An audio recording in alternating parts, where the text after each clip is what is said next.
દાખલા number 36 section D. Section ડીમાં બે પ્રમેયો છે.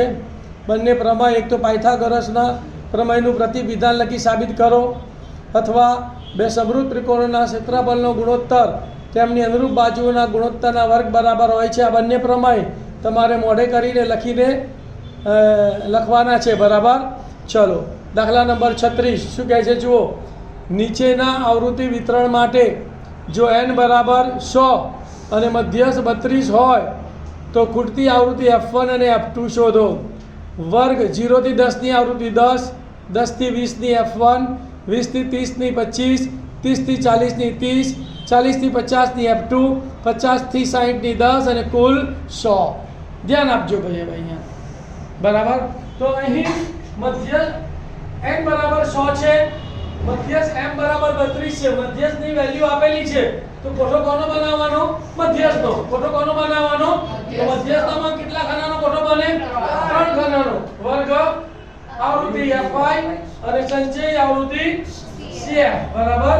ચલો, તો પહેલા લખીશું 0 થી 10 ની આવૃત્તિ 10, 10 થી 20 ની f1. f1 ને ક્યાં લખીશું? થોડુંક દૂર, જેથી કરીને સરવાળામાં એકડો ગણાઈ જાય નહીં. 20 થી 30 ની 25, 30 થી 40 ની આવૃત્તિ 40 થી 50 ની f2. f2 ને ક્યાં લખી છે? થોડુંક દૂર. અને 50 થી 60 ની આવૃત્તિ 10. સરવાળો કરે 0 0 5 0 એટલે 5, 1 ને 3 4 ને 2 6 ને 7 એટલે 75 f1 f2 બરાબર 100. તો અહીંયા લખીશું 75 f1 f2 બરાબર 100. પ્લસ 75 સામે જાય તો માઈનસ 100 માંથી 75 જાય તો 25. તો માટે f1 f2 બરાબર 25. સમીકરણ નંબર 1.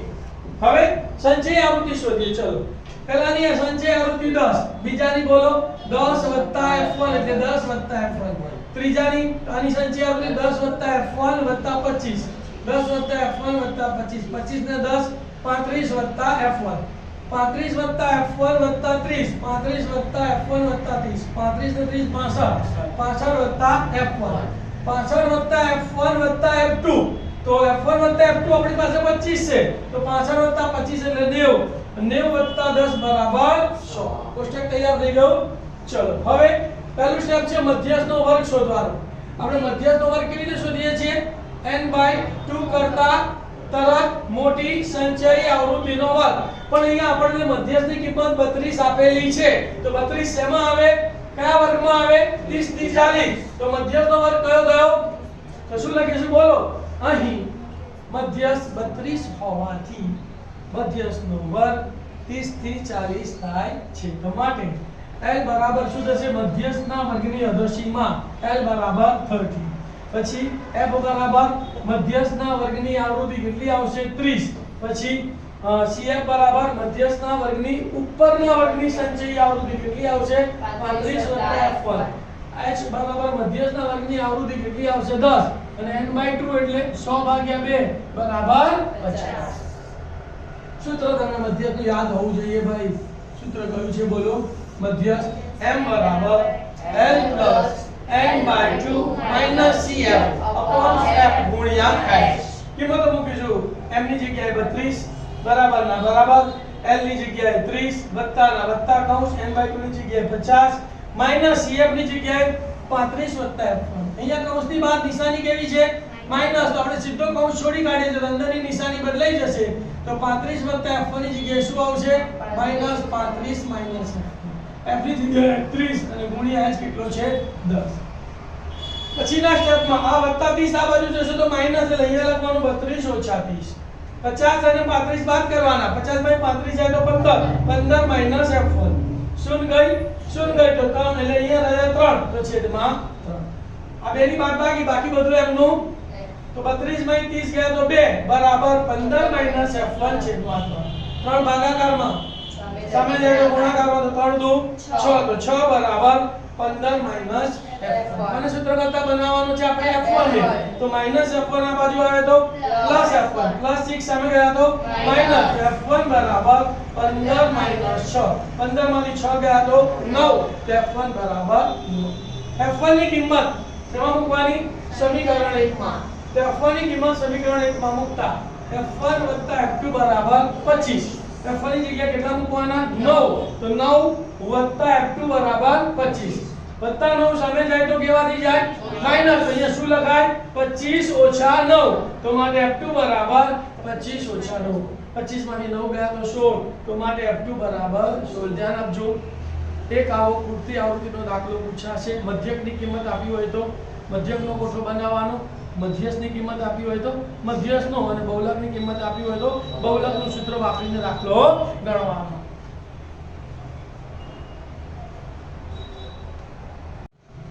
દાખલા નંબર 37 5 સેન્ટીમીટર ત્રિજ્યાવાળા વર્તુળના જેમની વચ્ચેના ખૂણાનું માપ 60 અંશ થાય તેવા સ્પર્શક રચો અને રચનાના મુદ્દા લખો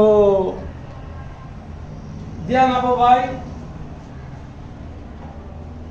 અક્ષ વર્તુળ ઓ કેન્દ્ર 5 સેન્ટીમીટર ત્રિજ્યા આપેલી છે કૃત્ય શું કરવાનું છે કે બે સ્પર્શકો વચ્ચે 60 અંશનો ખૂણો થાય તેવા વર્તુળને સ્પર્શક રચો મુદ્દો વર્તુળ ઓ કેન્દ્ર 5 સેન્ટીમીટર ત્રિજ્યા રચો આપણે 1 2 3 4 અને 5 સેન્ટીમીટર ત્રિજ્યાનું એક વર્તુળ લઈશું ભાઈ અહીંયા બરાબર દોરીશું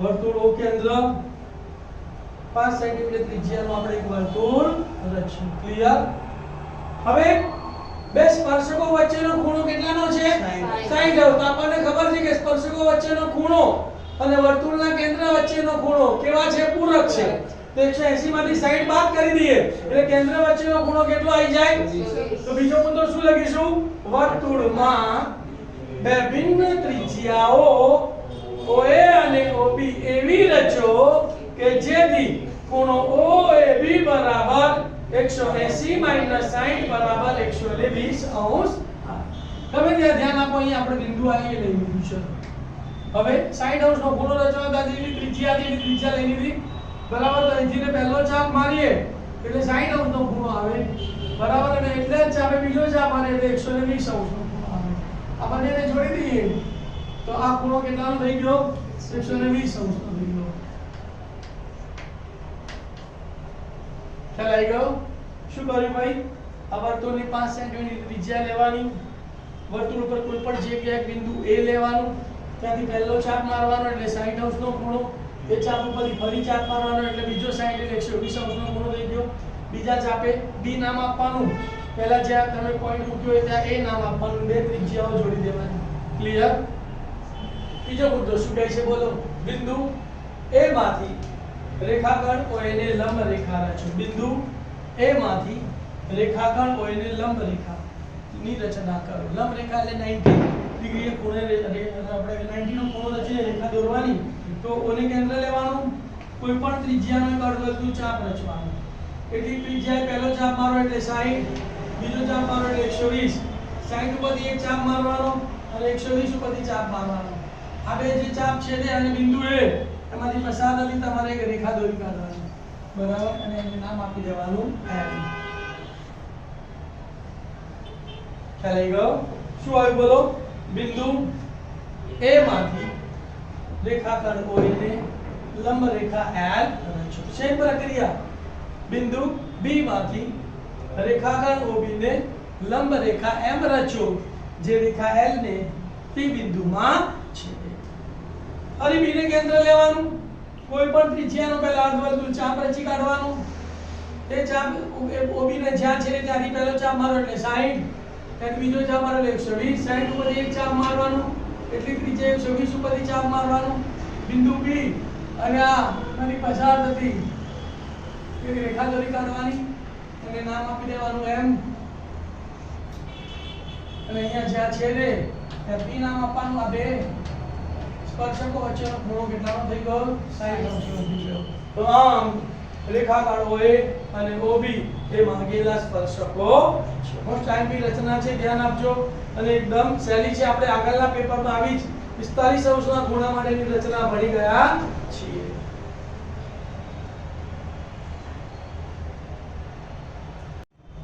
અથવા દાખલા નંબર 37 5 સેન્ટીમીટર 6 સેન્ટીમીટર 7 સેન્ટીમીટર બાજુવાળા ત્રિકોણની રચના કરો અને પછી બીજો ત્રિકોણ રચો જેની બાજુઓ પ્રથમ ત્રિકોણની અનુરૂપ બાજુઓ કરતાં 7/5 ગણી હોય. રચનાના મુદ્દા લખો.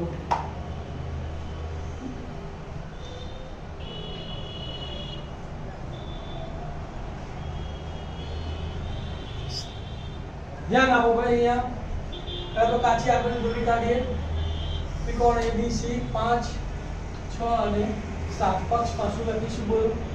ત્રિકોણ એબીસી માં AB બરાબર 5 સેમી, BC બરાબર 6 સેમી અને AC બરાબર 7 સેન્ટીમીટર આપેલ છે.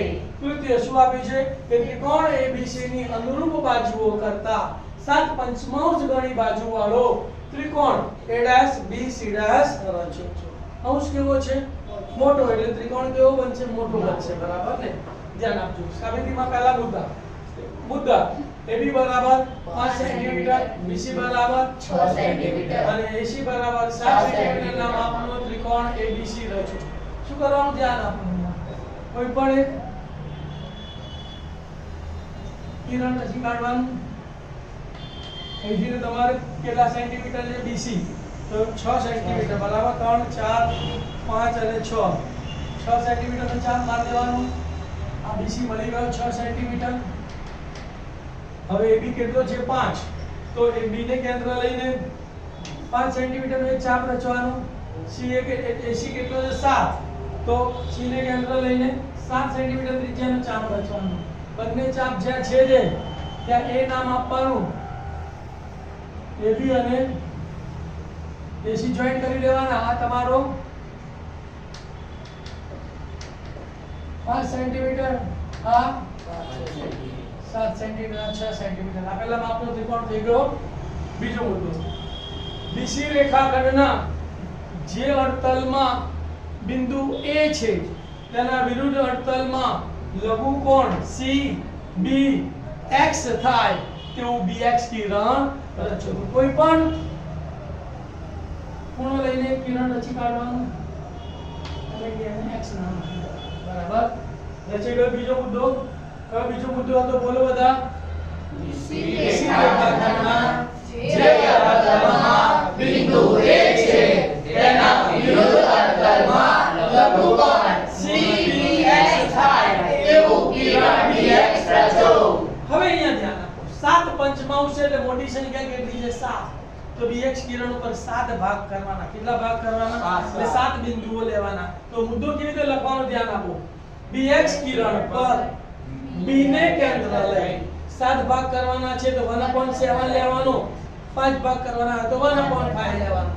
1/7 BX કરતા નાની અનુકૂળ ત્રિજ્યા R લઈ બિંદુઓ B1 B2 B3 B4 B5 B6 અને B7 એવા રચો કે જેથી B1 બરાબર B1 B2 બરાબર B2 B3 બરાબર B3 B4 બરાબર B4 B5 બરાબર B5 B6 બરાબર B6 B7 થાય. હવે ધ્યાન આપો. કોઈ પણ એક ત્રિજ્યા લઈ લઈશું આપણે અનુકૂળ. બરાબર? અને 7 ભાગ કરવાના છે એટલે 1 2 3 4 5 6 અને 7 ચાપ મારી દેવાના.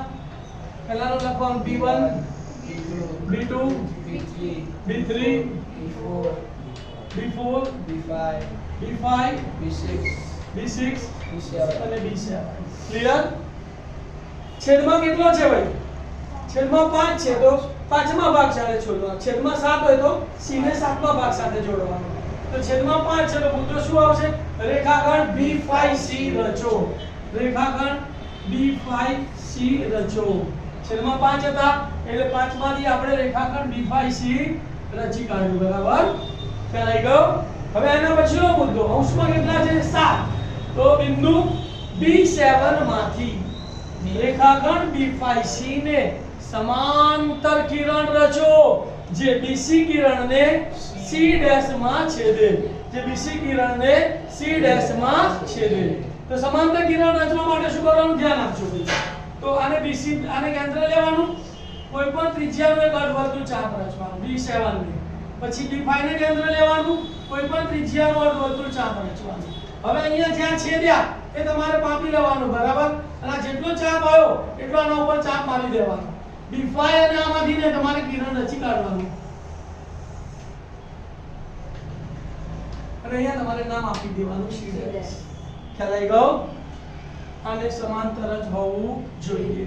પછીનો મુદ્દો, બિંદુ C' માંથી કોને સમાંતર? રેખાખંડ CA ને સમાંતર કિરણ રચો જે BA કિરણને જ્યાં છેદે A' માં છેદે. ધ્યાન આપજો ભાઈ. ફરી સેમ પ્રક્રિયા કરવાની. C' ને કેન્દ્ર લઈને કોઈ પણ ત્રિજ્યાનું અર્ધવર્તુળ ચાપ રચવાનું. C ને કેન્દ્ર લઈને કોઈ પણ ત્રિજ્યાનું અર્ધવર્તુળ ચાપ રચવાનું. હવે અહીંયા કેટલો પહોળો છે એ તમારે માપી લેવાનું, ચાપ મારી દેવાનો આના ઉપર. એટલી ત્રિજ્યા લઈને આના ઉપર ચાપ મારી દેવાનું. C અને આમાંથી ને પસાર થતું તમારે કિરણ રચી કાઢવાનું, બરાબર? અને આને જ્યાં છેદે ત્યાં બરાબર ઉપર આવો, સમજી લો. અને અહીંયા તમારે A' નામ આપવાનું. શું નામ આપવાનું? A' નામ આપવાનું, બરાબર? આમ ત્રિકોણ A' B C' એ માગેલ ત્રિકોણ છે. દાખલા નંબર 38. નીચે આપેલ વિતરણ એક દિવસીય ક્રિકેટ મેચમાં બોલરો દ્વારા લેવાયેલી વિકેટોની સંખ્યા દર્શાવે છે. વિકેટોની સંખ્યા 20 થી 60, વિકેટ લેનાર 7 બોલર, 60 થી 100 વિકેટ લેનાર 5 બોલર, 100 થી 150 વિકેટ લેનાર 16 બોલર, 150 થી 250 વિકેટ લેનાર 12 બોલર, 250 થી 350 વિકેટ લેનાર 2 બોલર, 350 થી 450 વિકેટ લેનાર 3 બોલર. યોગ્ય રીત પસંદ કરીને વિકેટોની સંખ્યાનો મધ્યક શોધો. ધ્યાન આપજો ભાઈ. મધ્યકનો દાખલો છે એટલે પહેલા આપણે ચેક કરવાનું કે પદ વિચલનની રીત છે. સમાન વર્ગ લંબાઈ આપેલી છે. 20 થી 60 એટલે 40, 60 ને 40 100, 100 ને 40 140 થાય 150, એટલે કે સમાન વર્ગ લંબાઈ આપી. તો દાખલો કઈ રીતે ગણવો પડશે? ધારેલા મધ્યકની રીત. ધારેલા મધ્યકની રીતમાં પણ કેટલા ખાના બનાવવાના છે? 5. તો આપણે હેડિંગ મારીશું ધારેલ મધ્યકની રીત.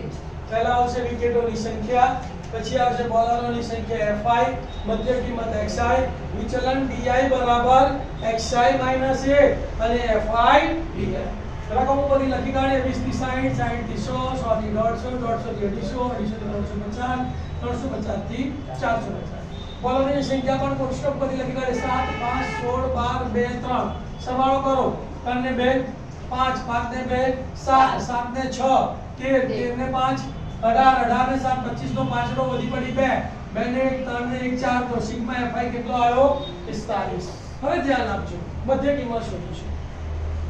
મધ્ય કિંમત એટલે અર્ધ સીમા વત્તા ઉર્ધ્વ સીમા ભાગ્યા 2. 20 વત્તા 60 80 ભાગ્યા 2 એટલે 40. બીજી રીત છે કે ભાઈ આમાં કેટલા વધારે છે? 40.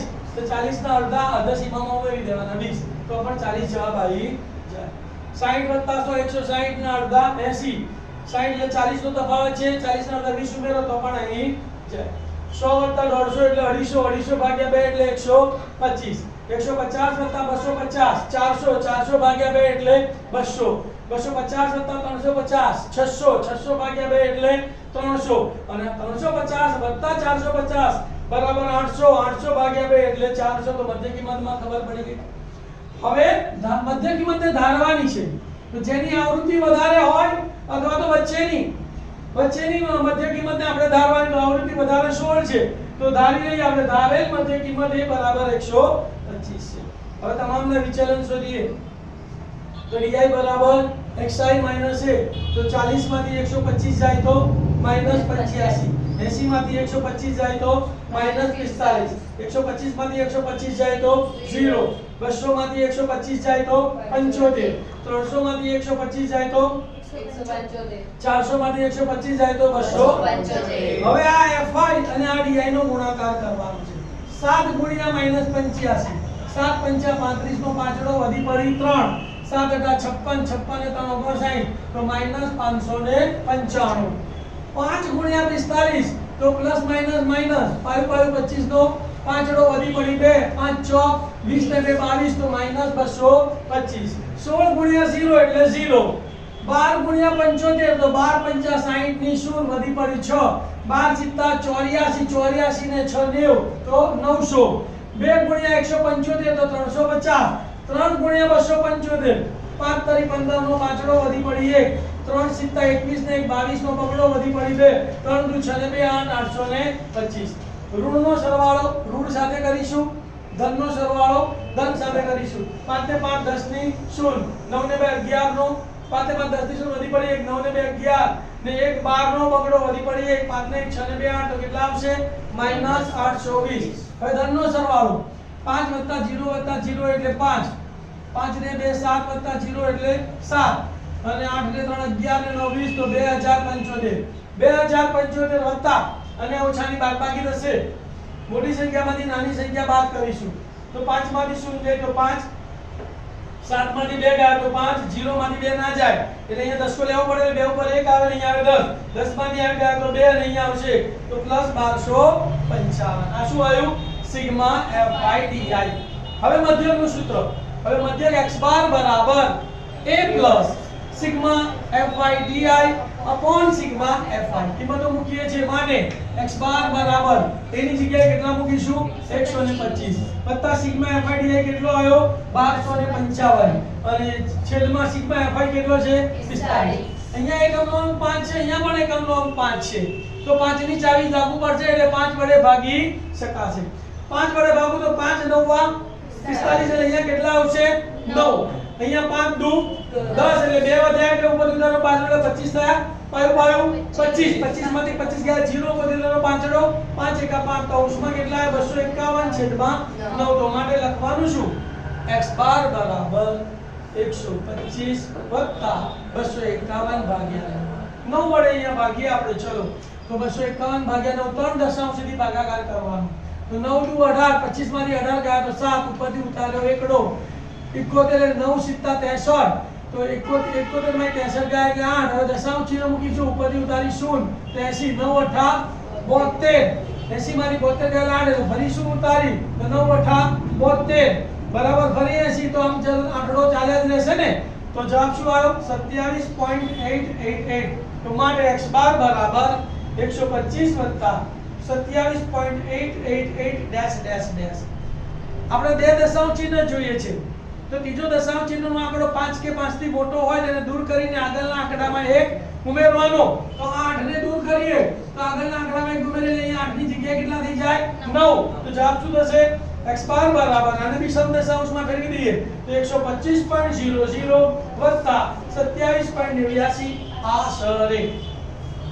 સરવાળો કરીએ 9 વત્તા 0 એટલે 9, 8 વત્તા 0 એટલે 8, દશાંશ ચિહ્ન દશાંશ ચિહ્ન 7 વત્તા 5, 7 ને 5 12 નો બગડો વધી પડી 1, 2 ને 1 3 ને 2 5, 1 ના 1 તો માટે x બાર બરાબર 152.89 વિકેટો. શું આવશે અહીંયા આટલી વિકેટો અને આ સરે.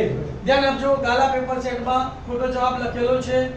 આ ચોપડીનું ઉદાહરણ નંબર 3 છે બરાબર એટલે એનો આ જવાબ સાચો છે 152.89. ઓકે ચલો દાખલા નંબર 39. 14 સેન્ટીમીટર ઊંચાઈવાળા પીવાના પાણીનો પ્યાલો શંકુના આડછેદ આકારનો છે. બંને વર્તુળાકાર છેડાના વ્યાસ 4 સેમી અને 2 સેમી હોય તો આ પ્યાલાની ક્ષમતા શોધો. ધ્યાન આપજો ભાઈ. પીવાનો પ્યાલો શંકુના આડછેદ આકારનો છે એટલે તમારે પ્યાલો દોરી કાઢવાનો. ઉપરની ત્રિજ્યા મોટી ત્રિજ્યા R1, નાની ત્રિજ્યા R2, આની ઊંચાઈ અને આની ત્રાસી લંબાઈ. માપ કયા કયા આપેલા છે ધ્યાન આપો. તેની ઊંચાઈ h બરાબર 14 સેન્ટીમીટર લખવાનું h બરાબર 14 સેન્ટીમીટર. ઉપરના છેડાનો વ્યાસ, આ ઉપરના છેડાનો વ્યાસ કેટલો આપેલો છે 4 સેન્ટીમીટર. વ્યાસ આપ્યો એટલે પહેલું કામ શું કરવાનું ત્રિજ્યા. તો માટે ઉપરના છેડાની ત્રિજ્યા R1 બરાબર વ્યાસ ભાગ્યા 2 તો 4 ભાગ્યા 2 એટલે 2 સેન્ટીમીટર. તો R1 બરાબર કેટલા આયા 2 સેન્ટીમીટર. નીચેના છેડાનો વ્યાસ કેટલો આપેલો છે 2 સેન્ટીમીટર. તો માટે નીચેના છેડાની ત્રિજ્યા R2 બરાબર વ્યાસ ભાગ્યા 2, 2 ભાગ્યા 2 એટલે 2 એકા 2 તો માટે R2 બરાબર 1 સેન્ટીમીટર. ઘનફળ શોધવાનું છે તો એની કોઈ જરૂર નથી. તો પ્યાલાની ક્ષમતા બરાબર શંકુના આડછેદનું ઘનફળ. શંકુના આડછેદનું ઘનફળનું સૂત્ર શું છે? તો શંકુનું ઘનફળ છે તો 1/3 પાઈ r સ્ક્વેર h, પણ r ની જગ્યાએ શું લખવાનું? r1 square plus r2 square plus r1 into r2. Clear? તો બરાબર 1/3 પાઈ h ગુણ્યા r1 સ્ક્વેર વત્તા r2 સ્ક્વેર વત્તા r1 r2. કિંમતો મૂકી દો. 1/3 થાય 1/3 ગુણ્યા પાઈ ની જગ્યાએ 22 ગુણ્યા ઊંચાઈ એટલે 14 ગુણ્યા કૌંસમાં r1 નો સ્ક્વેર એટલે 2 નો વર્ગ વત્તા r2 સ્ક્વેર એટલે 1 નો વર્ગ વત્તા r1 ગુણ્યા r2 તો 2 ગુણ્યા 3.